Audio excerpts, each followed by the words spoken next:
اعوذ باللہ من الشیطان الرجیم، بسم اللہ الرحمن الرحیم۔ آج بحث ہے مطہرات۔ مطہرات کسے کہتے ہیں اور یہ کتنی طرح کا ہوتا ہے؟ یعنی مطہرات یعنی پاک کرنے والی چیزیں۔ مطہرات یعنی پاک کرنے والی چیزیں یہ کتنی ہیں کہ جس کی وجہ سے جس چیز پاک ہو جاتی ہے؟ کہتے ہیں مطہرات پاک کرنے والی چیزیں 12 ہیں۔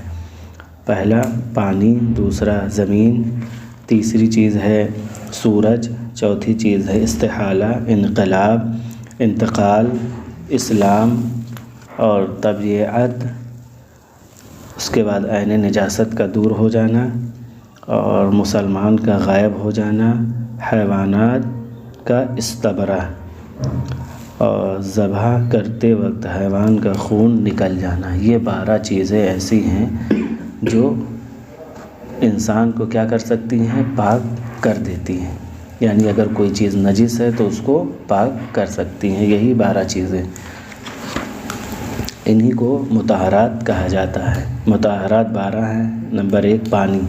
سوال: پانی کن شرائط کے ساتھ نجس چیز کو پاک کرتا ہے؟ پانی کن شرطوں کے ساتھ نجس چیزوں کو پاک کرتا ہے؟ جواب: پانی 4 شرطوں کے ساتھ نجس چیز کو پاک کرتا ہے۔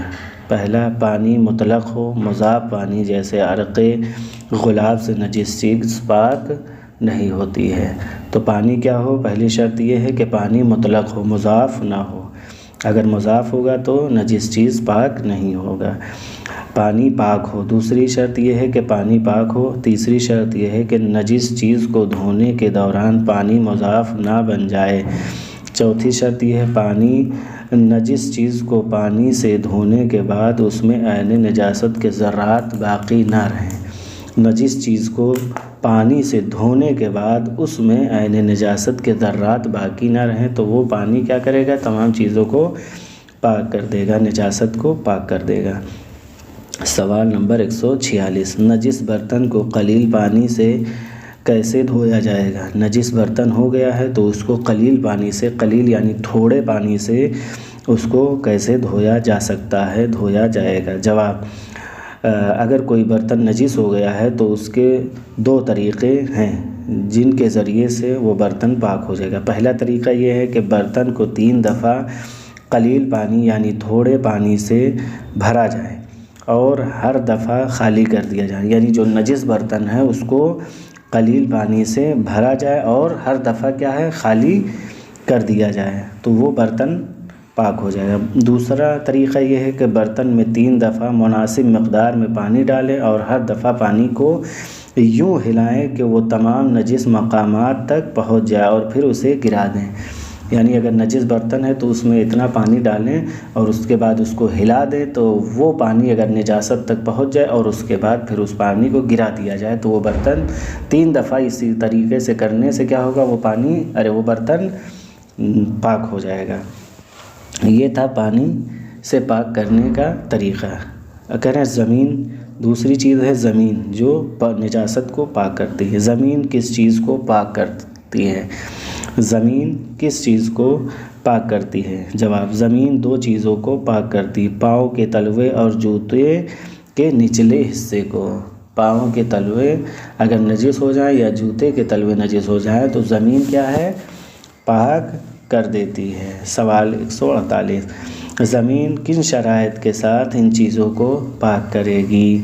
کہتے ہیں جواب: زمین 4 شرطوں کے ساتھ ان کو پاک کرتی ہے۔ پہلی شرط یہ ہے کہ زمین پاک ہو، جس پہ چل رہے ہیں وہ زمین کیا ہو؟ پاک ہو۔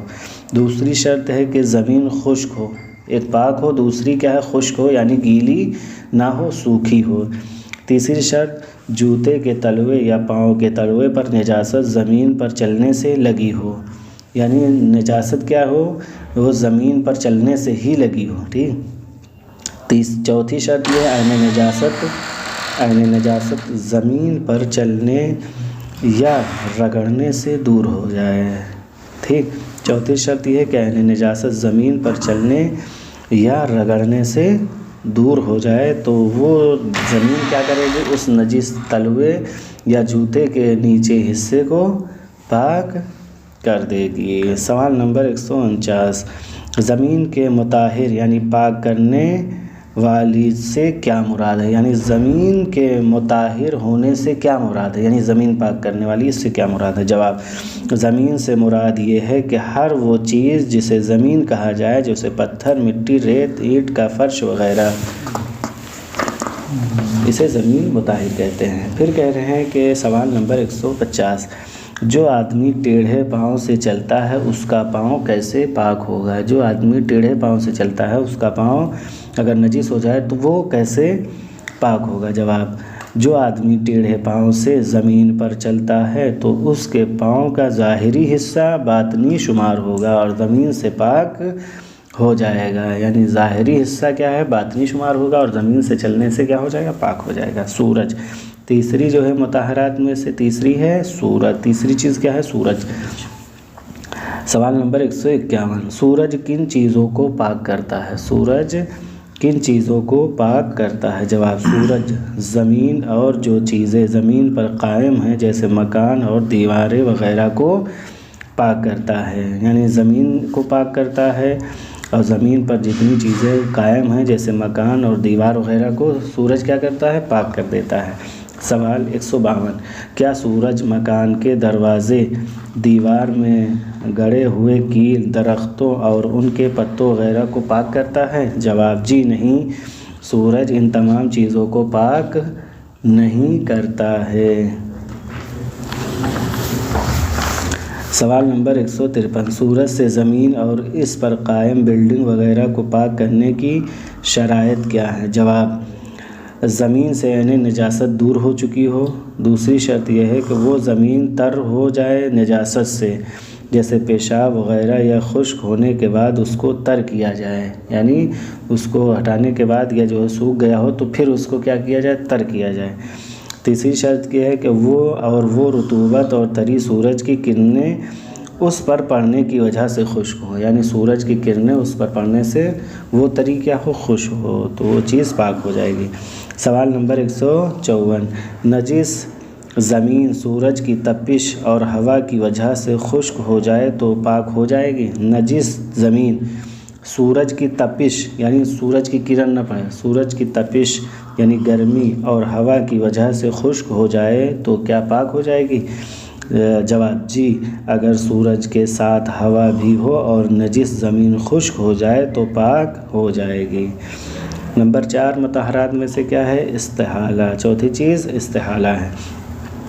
سوال نمبر 155، استحالہ کسے کہتے ہیں؟ استحالہ کی تعریف کیجیے، استحالہ کا مطلب کیا ہے؟ جواب، ایک چیز کا کسی دوسری چیز میں تبدیل ہو جانا جو پہلے سے مختلف ہو تو اسے استحالہ کہتے ہیں، یعنی ایک چیز دوسری چیز میں تبدیل ہو جائے جو پہلے سے علاوہ ہو، ٹھیک، مثلاً کسی نجس چیز کی جنس یوں بدل جائے کہ وہ دوسری چیز کی شکل اختیار کر لے تو وہ پاک ہو جاتی، جیسے نجس لکڑی جل کر راکھ ہو جائے یا کتا نمک کی کان میں گر کر نمک بن جائے تو وہ چیز استحالہ ہو جائے، پاک ہے۔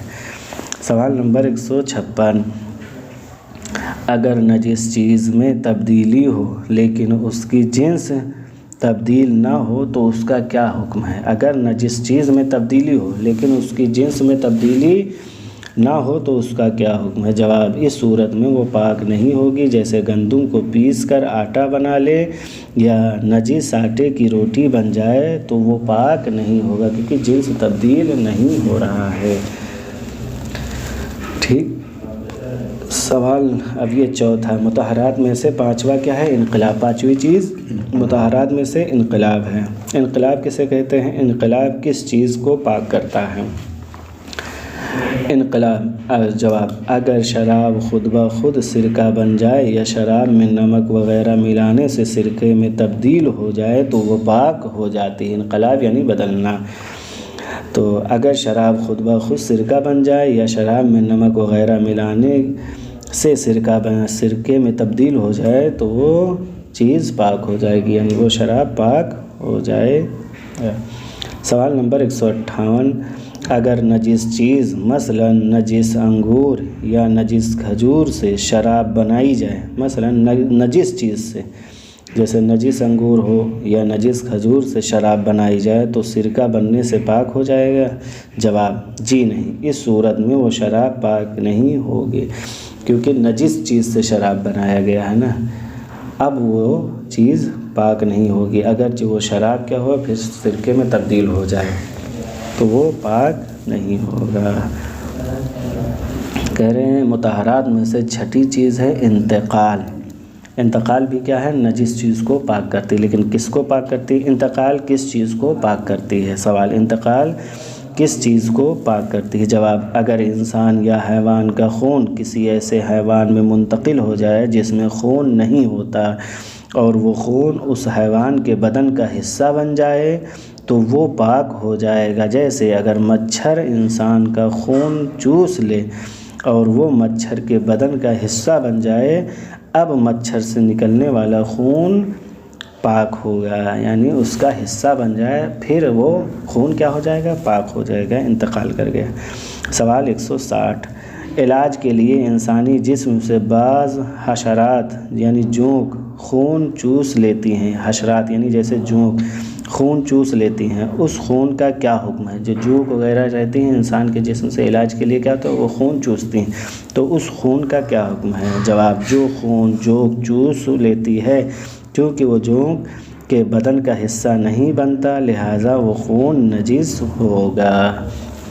صلی اللہ علی محمد وآلہ الطیبین الطاہرین، اللہم صلی علی محمد وآلہ محمد۔